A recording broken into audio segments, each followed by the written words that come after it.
आज राष्ट्रीय समाज पार्टी के आयोजन से राजमाता महारानी अहिल्याबाई होलकर की जयंती 298वीं जयंती दिल्ली में मना रही है। उस सभा की अध्यक्ष मेरी बहन श्रीमती पंकजताई गोपीनाथराव जी मुंडे और आज के प्रोग्राम के इनाग्रेटर हमारे मार्गदर्शक नितिन जी गडकरी साहब और हमारे पार्टी के पूर्व अध्यक्ष एस.एल. अक्कीसागर साहब, राम कुमार पाल, अंतर सिंह पाल, काशीनाथ शिवते, सुशील शर्मा, नरेश वाल्मीकि, चंद्रपाल सिंह, शारदा सिंह और हमारी बहन उत्तर प्रदेश से आए हुए जानकी पाल और सब पत्रकार, सब स्टेट से आए हुए मेरे साथी और साथ भाइयों बहनों, हम अहिल्याबाई होलकर की जयंती का आज दूसरा साल है कि दिल्ली में हम मना रहे हैं, यही स्टेडियम में। लास्ट ईयर भी हमने मनाया था।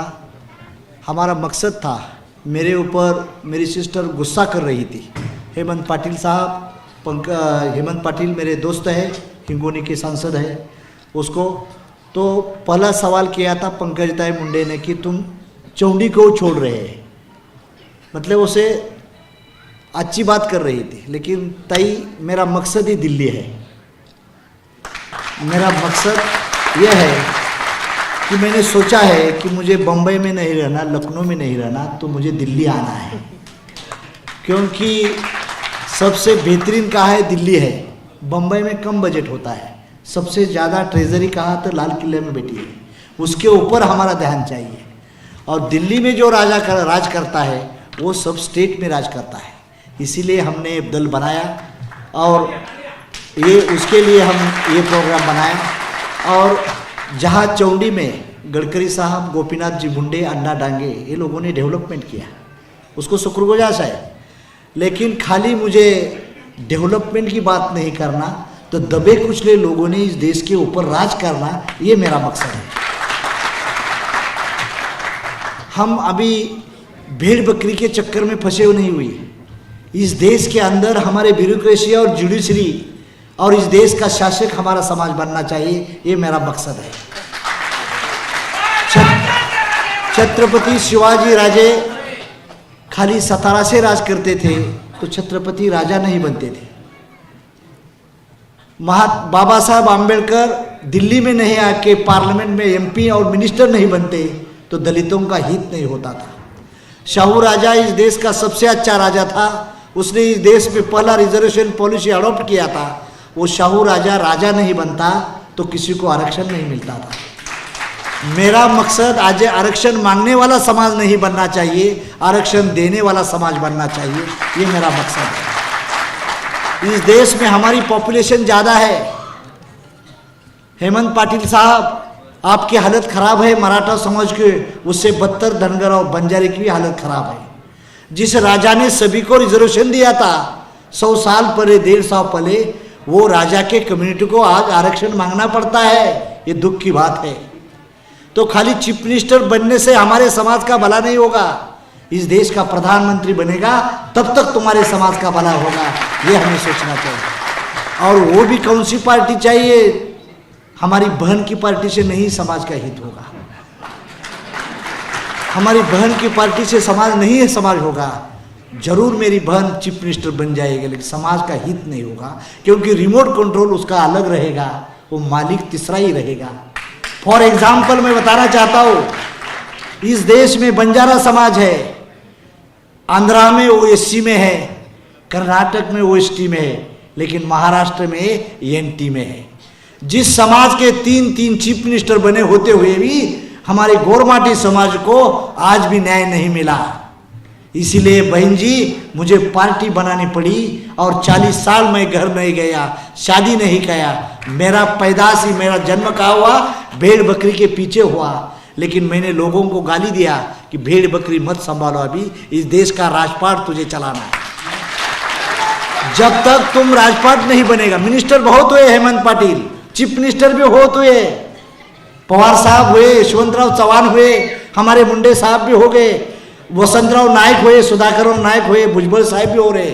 लेकिन समाज का हित होने के लिए हमें सर्व विकास समाज का भला करना है, तो हमें हमारी पॉलिटिकल दल बढ़ाना चाहिए, ये मेरा मकसद है। इसीलिए मेरे साथ अभी ठाकुर भी है, कई पंडित भी है, कई दलित भी है, कई मुसलमान के लड़के हैं। सब समाज को लेके आज हम इस देश के 4 स्टेट में हमारी पार्टी को टेक्निकल मान्यता मिल चुकी है और 2 जगह मिल जाएगी तो मुझे दिल्ली में भी कमरा मिल जाएगा। महाराष्ट्र में 2 ऑफिस मुझे मिला है, जहां मंत्रालय के सामने मुझे ऑफिस मिला है, वहां ऑफिस गवर्नमेंट का, मैं रहूं या न रहूं, मेरे बाद पंकजा का बेटा भी अध्यक्ष बन जाता है तो उसका मालिक बन जाता है। मेरा मकसद ये है, खाली मिनिस्टर बनने से काम नहीं होता।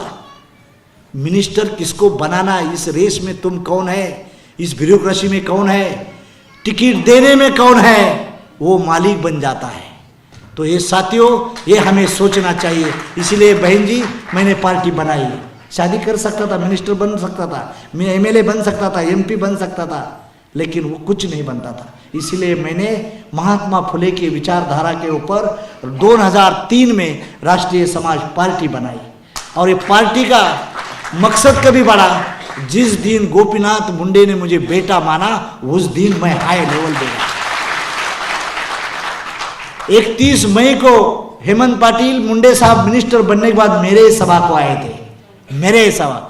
दुख की बात यह है कि 3 तारीख को साहब का देहांत हो चुका।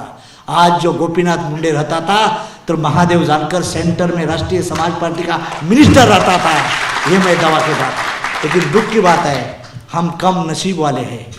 मेरी आपको रिक्वेस्ट है कि हम बनाएंगे, गोपीनाथ मुंडे का सपना साकार करेंगे, साकार करेंगे। मेरा एक कैंडिडेट, जिला पंचायत का कैंडिडेट था कानपुर में, वो बोले गोपीनाथ मुंडे के जात वाले को महादेव जानकर ने एमएलए किया है, तो मैं भी जानकर साहब के टिकट से लड़ना चाहता हूँ। और बहन जी, तुम्हारी पार्टी की छोड़ के मेरे पार्टी से जीत के आया, वो जिला पंचायत का मेंबर बन गया।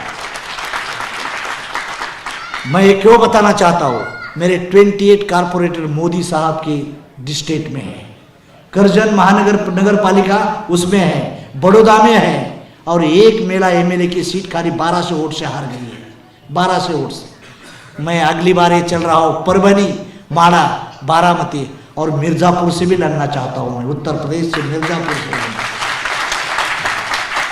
मुझे मालूम है हेमंत पाटिल, मैं पहला एमपी के टिकट लड़ा नांदेड़ से, दूसरी बार लड़ा सांगली से, तीसरी बार लड़ा माड़ा से, और चौथी बार लड़ा मैं बारामती से। चारों जगह मैं हार गया, लेकिन मेरी पार्टी बढ़ गई, मेरे एमएलए बन गए। लेकिन ताई की पार्टी ने मुझे ऊपर भरोसा नहीं रखा, मुझे क्या किया, फंसाने की कोशिश किया, तभी भी मेरी पार्टी एक जीत गई। क्या हो गया, 2 कैंडिडेट मेरे दिए थे, वो भी कैंडिडेट हड़प लिया, लेकिन मैं जीत किया। और गंगाखेड़ की सीट मेरे बलबूते पर, मेरी बहन की सपोर्ट या आंदोलन थी, उसने मैं जीत के लाया, और रत्नाकर गुट्टी जीत के लाया।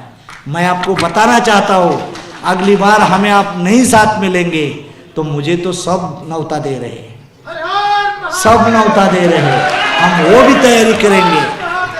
हम तो साथियों, यूपी के भाई हमारे चंद्रपाल ने बोला कि बीजेपी ऐसी है वैसी है। बीजेपी के बारे में खिलाफ नहीं बात करना, पर तुम पार्टी के प्रेसिडेंट है, तुम्हारी पार्टी की राह रखना चाहिए था कि हम के बलबूते पर बीजेपी और कांग्रेस और समाजवादी हमें साथ ले या नहीं ले, हमारे बलबूते पे हम एमएलए जिता के लाएंगे, ये कहना चाहिए था। लेकिन दुख की बात है, हमारे लोगों को मैं आप पे अपील करना चाहता हूँ, दिल्ली सेक्टर में हम बढ़ जाए। अंतरपाल जी है, बहुत बड़े उद्योगपति है, हमारे पीछे बैठे वाले उद्योगपति है, इतने बड़े हैं कि हजार लोग उसके इंडस्ट्री में काम कर रहे हैं। बहन जी, 5 एकड़ में उसका महल है, मैं खाना खाने के लिए गया था, इतने बड़े धनगर है, मुझे मालूम भी नहीं था। वो बोला मैं हेलीकॉप्टर ले रहा हूँ। अरे बहुत अच्छा हो गया, मेरे पार्टी के प्रचार के लिए हेलीकॉप्टर मिले, पैसे वाले। ये अमूल डेयरी का जो दिल्ली का प्रोडक्शन चालू किया है, वो बगल वाला बैठा हुआ वो इंडस्ट्रियलिस्ट है, वो बहुत बड़ा इंडस्ट्रियलिस्ट है, सब अमूल का प्रोडक्ट कर रहा है। मारुति कार का इंजन बनाने वाला पीछे बैठा है, खड़ा रहो, वो हरियाणा का है। उसको हमने बोला, मतलब इतने बड़े, मेरे पास कम क्या है मालूम है, खाली चंदा कम है, और चंदा कम है तो मेरी बहन है, बोले डोंट वरी, डरने की जरूरत नहीं, वो पैसा भी दे रही, सब दे रही। तो साथियों, गोयल साहब आपको भी आगे देखना है, गोयल साहब, ये सब समाज की पार्टी है।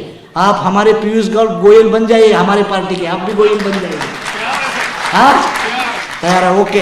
ये भी बहुत बड़ा बिल्डर है। तो साथियों, मेरा मकसद ये है कि सभी को साथ में लेके जाना है। हम किसी के खिलाफ नहीं, किसी धर्म के नहीं। अहिल्याबाई होलकर के ऊपर इतिहासकारों ने अन्याय किया है। खाली मंदिर बनाया दिखाया है उसने, लेकिन उत्कृष्ट मस्जिद, गुरुद्वारा और चर्च भी उसने अच्छा बनाया।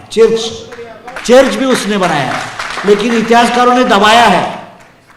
जिस ढंग से इतिहास आना चाहिए था, उस ढंग से इतिहास नहीं आया। तो ताकि हमारे लोगों को, मेरा मकसद ये है कि अहिल्याबाई जयंती तो हमारा बहाना है, दिल्ली हमारा जाना तो आखिरी निशाना है। दिल्ली जाना तो दहन है, दिल्ली के ऊपर, और दूसरे से दल से नहीं है, राष्ट्रीय समाज पार्टी से दल से दिल्ली जाना है, ये सोचिए। इसीलिए आपको आगे जाना है। मैं आज धन्यवाद देना चाहता हूँ गडकरी साहब, वो बड़े आदमी हैं, वो आए, टाइम दिया। चीफ मिनिस्टर उसके तई, मैं उसको 10 दिन पहले मेरे पीए ने एप्लीकेशन दिया था, लेकिन उसको मिला नहीं था, कल दिया, वो आए। और मेरी बहन तो मेरी घर की है, वो कभी भी आएगी। और राष्ट्रीय समाज पार्टी तुझे चीफ मिनिस्टर करेगा, मैं वादा करता हूँ आपको, दूसरा कोई नहीं करेगा। हम रहेगा जिस दिन, कुतने क्या डरने की जरूरत नहीं है, कोई डरने की जरूरत नहीं। हम किसी के पास भीख मांगने के लिए नहीं जा रहे हैं।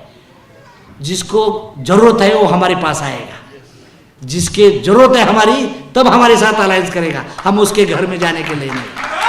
और मैं जिम्मेदार के साथ बताना चाहता हूँ कि सब पार्टी के टॉप लीडर मुझे संपर्क कर रहे हैं। बहन जी, सब टॉप लीडर, अभी नाम नहीं